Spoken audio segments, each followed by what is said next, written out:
रात के 9 बजे बज रहे थे। सास और नंद अमृता को देख रही थी और अमृता उनकी आंखों में देखकर डर से थर-थर कांप रही थी। उसकी सास चिल्लाकर बोली, तुम्हारी हिम्मत कैसे हुई मेरे ही घर में ऐसे कुछ करने की?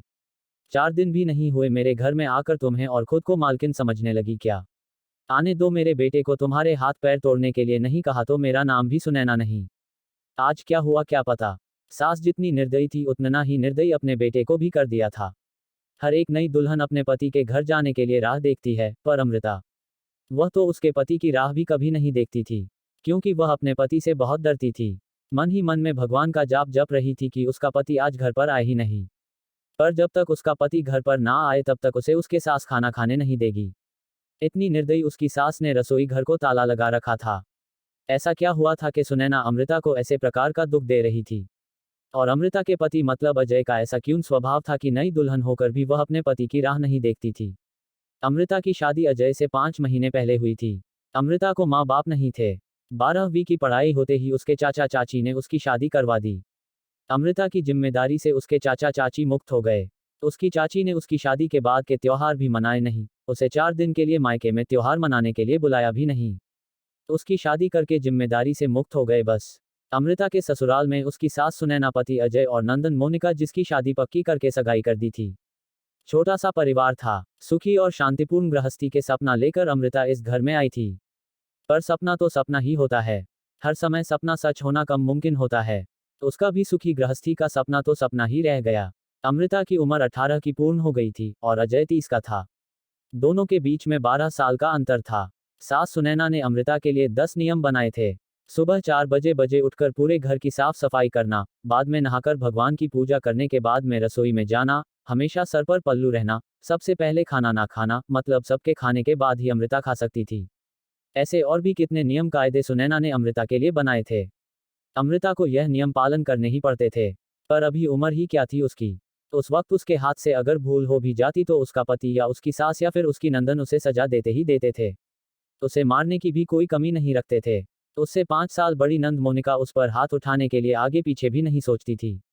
शादी को 10-12 दिन हुए थे। हर रोज अजय 8 बजे तक आ जाता था। पर उस दिन 10 बजे बज गए थे तब भी अजय आया नहीं था। अमृता को बहुत जोर की भूख लगी थी। उसने खुद के लिए थाली बनाई और रसोई में खाने के लिए बैठी, अभी पहला ही निवाला मुंह में डाल रही थी कि तभी उसकी सास ने देख लिया। उस पर उसकी सास बहुत चिल्लाई, वो अमृता से सहन नहीं हुआ। तभी अमृता बोली, वह अभी तक नहीं आई, मुझे बहुत भूख लगी थी इसलिए खाने के लिए बैठी। सास कुछ बोलने वाली थी तभी मोनिका आगे आए और अमृता को चांटा मार दिया। तुम्हारी हिम्मत कैसे हुई मेरी माँ के सामने बोलने की? तुम्हारे घर में तुम्हें खाना नहीं मिलता था क्या? मेरा भाई तुम्हारा पति है, उसकी राह नहीं देख सकती क्या? अरे औरतें अपने पति के लिए क्या क्या नहीं करती है। उतने में सास बोली, रहने दे मोनिका, क्यों इसको संस्कार सिखा रही हो? माँ बाप तो रहे नहीं और चाचा चाची ने ऐसी लड़की हमारे पल्ले बांध दी। रहने दे, तू चल बाहर। मैं ही रसोई में ताला लगा देती हूँ और उसे रसोई से बाहर धकेलकर ताला लगा देती हूँ। अमृता आंखों में आंसू लेकर बस देखती ही रह गई। से 11 बजे अजय घर आया। तभी सुनैना और मोनिका ने मिर्च मसाला लगाकर अमृता के खिलाफ अजय को भड़काया। वह तो माँ का भक्त। इतना ही सुनकर उसने गुस्से में आकर अमृता को थप्पड़ मारा। उसे उस दिन खाना भी मिला नहीं। अभी आज की ही बात ले लो, अमृता रसोई घर में खाना बनाकर सुनैना और मोनिका को खाना दे रही थी। दोनों हॉल में टीवी देखते देखते खाना खा रही थी और इधर अमृता एक एक गरम गरम रोटी उनको परोस रही थी। आज सुबह अमृता को सिर्फ एक ही रोटी उसके सास ने खाने को दी थी। अमृता को बहुत जोर की भूख लग रही थी। पर अजय तो 10 बजे के पहले आने वाला नहीं था। पर अमृता को भूख सहन नहीं हो रही थी। सास और मोनिका का खाना खाने के पहले रसोई घर को ताला लगाने से पहले अमृता ने जल्दी से रोटी अपने पल्लू में बांध कर रखी ली। जब माँ बेटी का खाना होने के बाद उन्होंने अमृता को बाहर निकालकर रसोई घर पर ताला लगा दिया और दोनों उनके रूम में आराम करने के लिए निकल गई। उसने पल्लू में बंधी हुई रोटी निकाली और रोटी वैसे ही बिना सब्जी के खाने लगी। रोटी खाते खाते उसके आंखों से आंसू बह रहे थे। उसका स्वाभिमान इस बात के लिए रजामंदी नहीं दे रहा था। लेकिन क्या करें, यह भी उसे समझ आ रहा था। ठीक उसी समय सुनैना कोई काम के लिए उधर आए और उसने अमृता को रोटी खाते हुए देख लिया। बस फिर क्या होगा, तमाशा चालू हो गया और उस वजह से अमृता भगवान से प्रार्थना कर रही थी कि अजय घर पर आए ही नहीं। क्या पता आज वो क्या करेगा। शादी के बाद इनके ही सामने खाना खाया था तब भी थप्पड़ मारा था, पर आज तो रोटी चुराकर खा रही थी। थोड़ी देर बाद अजय घर पर आया तो अमृता का दिल जोर जोर से धड़कने लगा, डर के मारे पसीने से भीग गई। कुछ ही मिनटों बाद अचानक से अजय का जोर से आवाज आया।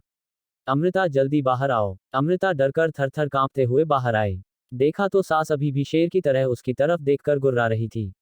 मोनिका भी मन ही मन में मुस्कुराकर देख रही थी और अजय उसकी आंखें खून के जैसे गुस्से से लाल हो गई थी।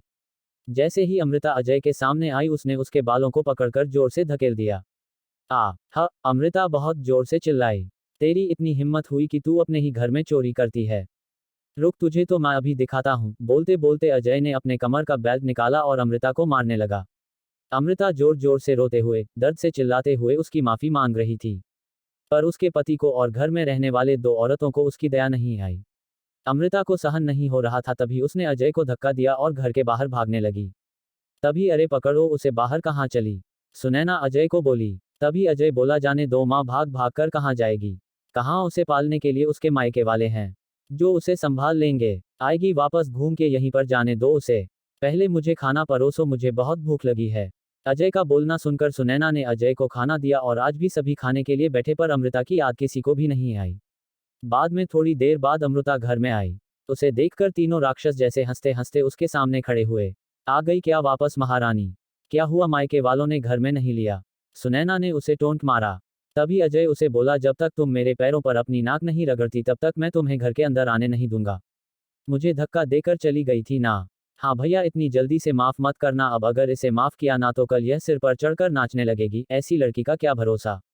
अरे भरोसा तो अभी हमें तो तुम पर भी नहीं रहा। जो अपनी भाभी का सम्मान नहीं कर सकती वह लड़की हमारे घर का क्या मान बढ़ाएगी?